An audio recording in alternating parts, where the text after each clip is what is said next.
आप कह रहे हैं इनको आज़ादी है बोलने की, तो हमें बोलने की आज़ादी नहीं है। मैं नहीं कह रहा, वो कहते हैं कि हमारी बोलने की आज़ादी है, इसे कोई नहीं छीन सकता। किसको? राहुल गांधी को। एक तो वो गांधी भी नहीं है, दूसरा वो कश्मीरी पंडित भी नहीं है, वो क्रिश्चियन भी नहीं है, क्या बात कर, मुसलमान भी नहीं। आप खुद देख लीजिए ना, वो गांधी है। आपने जनेव नहीं देखा? पता नहीं क्या थे। और ये कश्मीरी पंडित है नाना जी, वो परनाना जी जो भी है, माता जी कुछ इटालियन है, पता नहीं, मुझे तो समझ में नहीं आता वो किस धर्म के हैं। वो खुद ही कंफ्यूज है कि मैं क्या हूँ।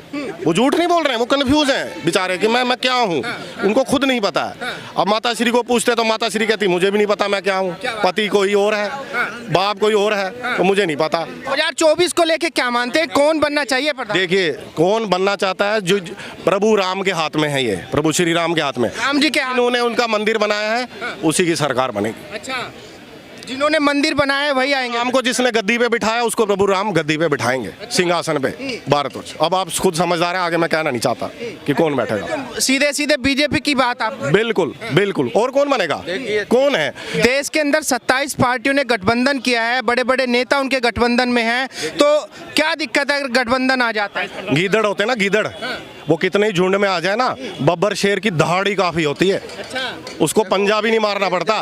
वो जब दहाड़ता है ना तो उसकी गरज से गीदड़ इधर उधर भागना शुरू कर देते हैं। ये वही वाला हाल है। क्या कह रहे हैं भाई? जंगल में जो होता है चीता वो बहुत तेज भागता है, उसको उसमें एक्सपर्टीज है। और जो हाथी होता है वो सबसे बड़ा जानवर है। ऊंट सब, वो क्या नाम, जिराफ सबसे ऊंचा जानवर है। लेकिन कॉन्फिडेंस सिर्फ क्यों होता है उसमें, बब्बर शेर में, कि मैं ही राजा हूँ। तो ये ध्यान रखना, कॉन्फिडेंस नहीं है। ये 28 जो बैठे हैं ना, इनको जरूरत है अपने परिवार के लिए। इनको चाहिए भैया जोड़ तोड़ करके मेरा परिवार आगे बढ़ जाए। जो पिछला भ्रष्टाचार किया था, अभी खर्चा किया है, अब कुछ जोड़ जाड़ ले, 5 साल आके लूट खरोच के और फिर साइड हो जाए। और जो है ये क्या नाम है, ये भ्रष्टाचार जो अभी आपको गिनवाते गिनवाते साली गले की नस खड़ी हो जाएगी। कहो तो गिनवाना शुरू कर दूं कितने भ्रष्टाचार इन्होंने किए।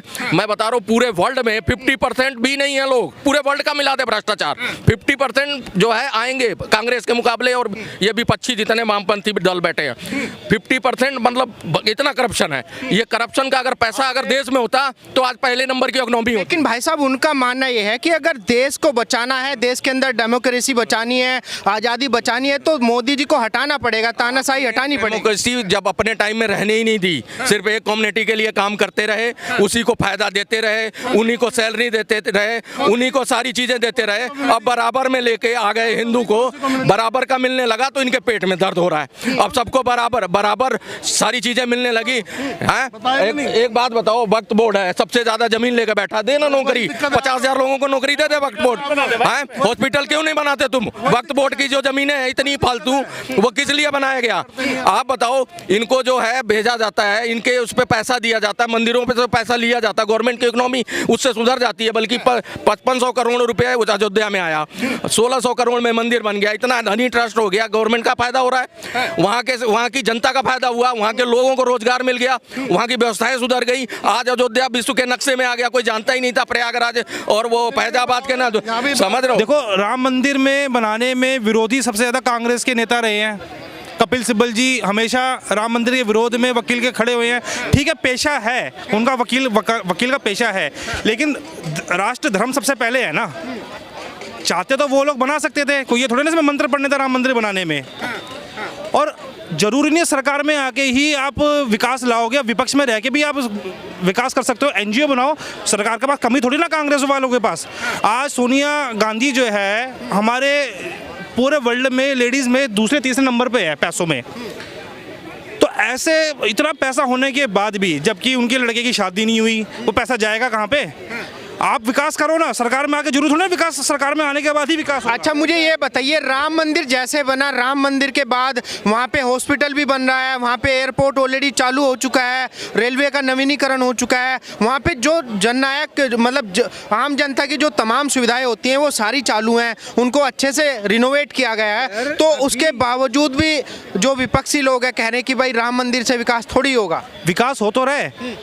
राम मंदिर में, एक मिनट, राम मंदिर में जितना इम्प्लॉयमेंट राम मंदिर से मिला है, वो इम्प्लॉयमेंट अयोध्या को कौन पूछता था? वहाँ पे ज़मीन के रेट, मेरी खुद की पर्सनल ज़मीन 2500 गज की ज़मीन 6000 रुपये का रेट था। आज वो ज़मीन 80,000 रुपये गज की हो गई है। क्या बात कर रहे हैं, इतना? 80,000 रुपये गज की रेट हो गई है वहाँ पे। और राम मंदिर में इतना एम्प्लॉयमेंट आया है, राम मंदिर और जो एयरपोर्ट बना के वहाँ से एम्प्लॉयमेंट नहीं आएगा, वहाँ से व्यापार नहीं मिलेगा क्या? अस्पताल बना वहाँ से व्यापार नहीं आएगा, एम्प्लॉयमेंट तो आएगा ना। आप करो ना वहाँ पे, आप जाओ वहाँ पे देखो तो सही, बोलने से कुछ नहीं होगा, करने से होगा। जरूरी है पक्ष में आने के बाद ही आप विकास करो, विपक्ष में रह के भी विकास कर सकते हो। दो लोग गठबंधन करे हुए हैं, कह रहे हैं कि भाई मोदी जी का पत्ता साफ कर देंगे। देखो राक्षस आदमी सिर्फ मैं में रहता है, गठबंधन सिर्फ राक्षस आदमी रह गया है। राक्षस आदमी कहता है सिर्फ मैं ही हूँ दुनिया में और कोई नहीं है, वो देवता को कुछ नहीं समझता था। अब आ गया राज देवताओं का, राक्षसों का बिल्कुल सफाया हो गया, थोड़ा बहुत रह गया वो सफाया हो गया। बिल्कुल बिल्कुल कह रहे हैं कि मोदी जी का वजूद खत्म कर देंगे 2024 में। बोलने से कुछ नहीं होता, मैं कहता हूँ भोगने से कुछ नहीं होता, करके दिखाओ ना। आप आओ और विकास करो ना, आप जनता आपको लाएगी। जनता ने आपको दूर क्यों करा? जनता को काम चाहिए भैया, जनता को मतलब नहीं है मोदी से भी, जनता को मतलब नहीं है गांधी से भी, जनता को विकास से मतलब है। आप कह रहे हैं कि जनता समझदार हो गई, विपक्षी लोग कह रहे हैं कि जनता को बेवकूफ़ बना रहे हैं मोदी जी। जनता तो कुछ लोग तो आज ये भी कह रहे हैं अंधभक्त हो गए हैं। अरे हम तो अंधभक्त है, तुम तो चमचे हो। हम तो अंधभक्त है ठीक है, लेकिन तुम तो चमचे हो, तुमने तो जूते तलवे चाटे और वही चाटते रहोगे। आप क्या कह रहे हैं? अभी उनके कहने से अगर ये कहा जाए कि रोजगार नहीं अयोध्या में आ रहा है, क्या 6 लाख लोग परसों गए, 2-3 लाख लोग कल गए, या फिर महीने में करीब दिन में 5 लाख के आसपास में लोग दर्शन कर रहे हैं। महीने में करीब 1.5 करोड़ लोग दर्शन कर रहे हैं, तो क्या वहाँ आने वाले मुंह बंद करके आएंगे? कुछ उनको ज़रूरत नहीं पड़ेगी चढ़ावा चढ़ाने की, या फूल माला नहीं लेंगे, वहाँ कोई रोजगार एम्प्लॉयमेंट नहीं होगा। अभी सिर्फ अभी एक दिन में जब प्राण प्रतिष्ठा हो रही थी तो करीब करीब 8,000 करोड़ का जो है बिजनेस हुआ था, सिर्फ एक दिन का बिजनेस हुआ था। तो कहाँ से हुआ? ये ऐसे ही बिजनेस हो रहा है ना, जब टूरिस्ट वहाँ आना चालू। लोग दुनिया जनता बात सुन रही है। आज से पहले कभी किसी प्रधानमंत्री की किसी जनता ने बात नहीं सुनी। अगर ये प्रधानमंत्री कहता है कि तुम्हें दिए लगाने हैं तो दिए लगाए गए हैं, तुम्हें जो इस प्रधानमंत्री के बाद पूरी दुनिया सुन रही है, इसका मतलब कुछ तो है ना, दुनिया देख रही है। एक आदमी गलत सकता है, 2 गलत सकते हैं, 140 करोड़ आदमी गलत नहीं हो सकते। कुछ तो बात है ना। पूरे देश को भगवा मैं कर दिया मोदी जी ने। बिल्कुल भगवा कर दिया। आप देख रहे हो कि 22 तारीख को दिवाली मनाई गई है, कितने बम फुटे हैं, कितने दिए जले हैं सारे घर में। मैं नहीं जानता, हमारे यहाँ तो मुसलमानों ने भी दिए जलाए हैं। अच्छा, लोग कह रहे हैं कि मुसलमान बीजेपी के अगेंस्ट है, मैं तो नहीं कहता बीजेपी के अगेंस्ट है। मुसलमान लोग बहुत साथ हैं, अगेंस्ट वो हैं जिनको भड़काया जा रहा है बेफालतू का। अब भड़काने की तो लोग अपने विवेक से नहीं करते काम, तो कुछ कह नहीं सकते हैं। चलिए धन्यवाद भाई साहब, धन्यवाद अंकल जी। वक्फ बोर्ड ही क्यों बनाया? मैं तो ये बात ही नहीं कर रहा हिंदू मुस्लिम की, ये कर आपने बोला ना हिंदू मुस्लिम मैं ये कह रहे हैं कि किसको करा है, एक तरफा किसको। एक कम्युनिटी को उन्होंने वक्फ बोर्ड बना के दिया, क्यों? अभी 10 साल में किसी को जेल भेजा इन्होंने। अरे जब जेल जाते हैं तो फिर आप रोना रोते हैं कि एक ही पक्ष, एक विपक्षियों पे कार्रवाई। कौन रो रहा है? बात नहीं करेंगे। कौन रो रहा है?